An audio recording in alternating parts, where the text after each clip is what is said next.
Okay, we're into round 5 of the Six Nations, and we might as well start off with the first game of the weekend. Ireland will go away to Rome to take on Italy.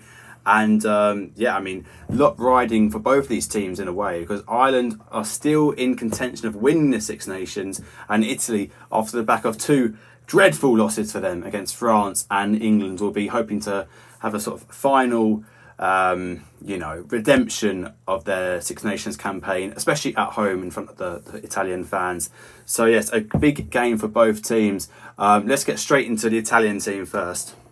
And here is the Italian team, and quite a few changes from last weekend. And as I said, I think this is a better team than the team that took on England. I mean, I did not understand what some of the changes Gonzalo Quesada made. So Tommy Allen comes back at 15 with Caporzo back on the wing. Gallagher is, he drops the bench or just out. He's out the squad, Matt Gallagher. Didn't really impress that much against England. I didn't hardly notice he was on the field, to be honest. Martin Pagerello comes back in at 9, Lorenzo Canone at 8, so Varney and Vincent drop away to the bench, I think. I got to check here. Yes, they're both on the bench. So Alessandro Garbisi out of the squad. I don't understand why I like Alessandro Garbisi. I'd probably have him over Varney, to be honest, but no, that's just me. Roots continues on, but it's actually Nicolo Canone, the number 4, is dropped to the bench, and in comes Dino Lamb for another game. I think he started the first Six Nations game, if I'm right, against Scotland, so long ago now. But yeah, and one other change really, well, 2 changes actually. In the front row, Lucchese comes in for, I don't want to say his name, just in case YouTube flags it. I don't trust YouTube to allow it. And then Ferrari is in for Riccioni. So yes, a lot of changes for Italy, but I think the right changes in most scenarios. I think this is a stronger team than the one that took on England, and this is a team that have a lot to prove, they have a lot of potential, and they need to live up to it and really put in a good performance, a close performance, a tight performance against Ireland. So let's see how it goes. I've actually just been editing the video, so I've done all the other clips that's going to come after this. But I just saw Lamoureux. I forgot to mention Lamoureux has been dropped for Zuliani, which I think it's a bold call from Quesada to drop your captain in the final game of the Six Nations, a home game. But I just wonder, because when Wales played Ireland, they had Tommy Reffell playing, and you know how great Tommy Reffell is at turnovers, getting into that jackal position and turning the ball over at rucks. So I'm just wondering, I think Zuliani is by far the best player at doing that for the Italian team. That's sort of his best skill in his rugby, I don't know, best arrow in his quiver, whatever the phrase is. So I think that might be why Zuliani is getting a chance to start at 7. But yeah, it's an interesting change from Quesada. I don't hate it. Lamoureux's very physical, good tackler, but at the end of the day, I think Zuliani has a different threat. So interesting to see how that goes. And these are the forwards they will take on, the forwards for Ireland. Ireland have put their team into 3 graphics, which is, copying England as per usual. Beelum, Sheehan and Porter are the front row, which is the same as last week. James Ryan comes in for Joe McCarthy alongside Tyg Byrne. And then Jack Conan gets a start, which he started against Wales, but he gets another start here alongside Josh van der Fleer and Caelan Doris. So Peter O'Mahony is dropped to the bench as well. I assume the bench, I need to check. But so I think a few good upgrades. Ryan and McCarthy you can debate, but I think McCarthy has had quite a poor Six Nations. Obviously got the yellow card last game. I think James Ryan continues to be undervalued by Irish fans, in my opinion. I think he's very much an enforcer, gets through a lot of the dirty work, maybe not as flashy and go make line breaks like McCarthy. Jack Conan has been brilliant whenever he's played for Ireland this Six Nations. So yeah, I'm excited to see him get another start. The Irish forwards will probably have a bit too much for the Italian forwards in the collisions, but we'll see. As for the backs, we continue on with Jamison Gibson-Park, who's been one of the best players of the tournament, hands down. But then we have Jack Crowley. Jack Crowley comes in, and that's an interesting one, isn't it? Is he coming in because of this talk of him potentially leaving Munster, going to Leicester Tigers? I'm going to do a full video on that in the next day or so do check that out. But yeah, it's interesting. And then we continue on with Henschel and Ringrose. Ringrose already not continue on because Aki's dropped to the bench, but Ringrose comes back. He only, did a high tackle 2 games ago. Now they've included a Leinster game as one of the games he's allowed to miss. He was never going to play in that, and apparently Untamak wasn't allowed to have a top 14 to lose game to go towards his game. So that's ridiculous.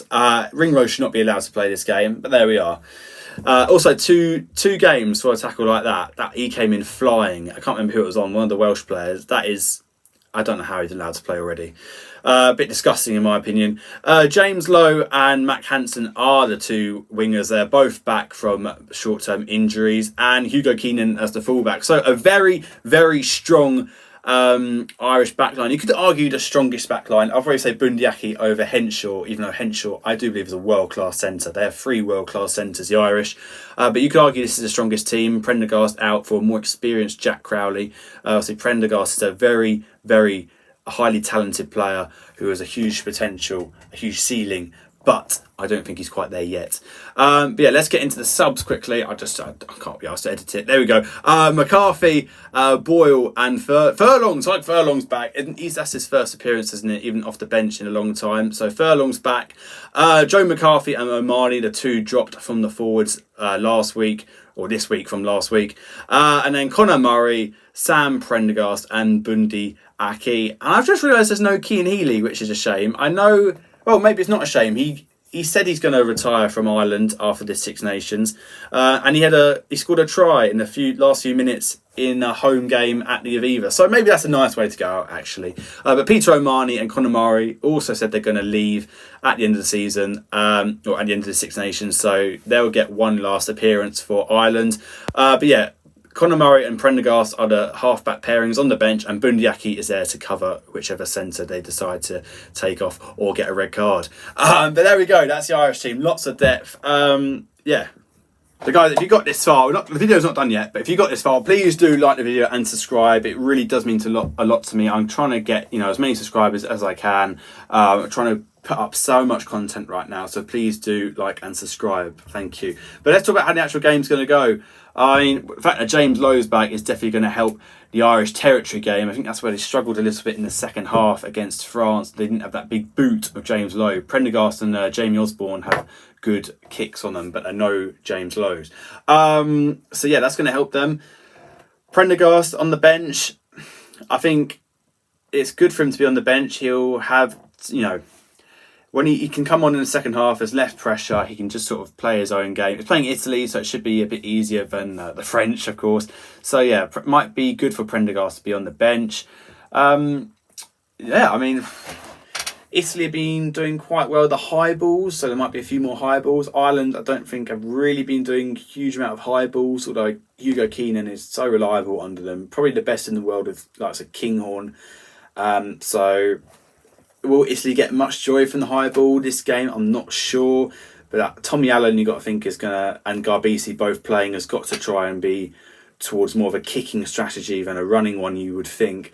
But overall, I think the Irish will have too much for them. I mean, it'd be interesting to see the centre pairing battle. Obviously, Brexham, Menoncello, world class, as well as Henshaw and Ringrose. So that's going to be fun to watch. Proudly going up against Garbisi, 2 pretty well-matched 10s. I think 9 might be a big difference. And then, obviously, the forward pack. The forwards for Ireland are a lot, I'd say more powerful in the carry. You got Sebastian, number 6, can't say his name on YouTube, for Italy, who is very powerful in his carries, and Lorenzo Canone, definitely the right thing to start him. But other than that, they don't have lots of big ball carriers, as Ireland can depend on quite a few ball carriers.